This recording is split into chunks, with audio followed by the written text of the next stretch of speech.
Alhamdulillah wassalatu wassalamu ala Rasulillah. Hatian Islam kong lo horman. Thawai trai sepek-pek nyu agang halaya kong nyu ngak zalam na pak agang. Nyu bumpien na pak agang tengok kalai hasanan.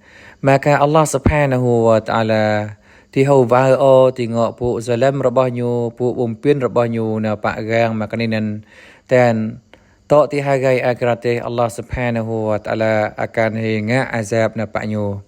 Kajwa di dalam Al-Quran Allah Subhanahu wa taala hu firman lain. Wala tahsabanna Allah ghafilan amma ya'malu adh-dhalimun. Innama yuakhiruhum liyawmin tashkhasu fihi al-absar. Maksudnya danជួយya Muhammad tọប្រមាណលែងAllah nan vai menghake kong phong zalim tonga. Sepek pek nyu yakni Allah patai pre ka phong nyu.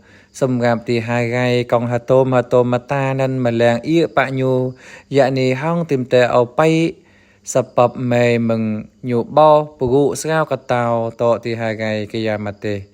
Yang di dalam ayat ni Allah Subhanahu wa taala hau hi pachbah ikan mai patrai sepek-pek nyu Allah Subhanahu wa taala nan nyu ti hau au vai na pak phong agang kong ngak salam na pak gang makanenan.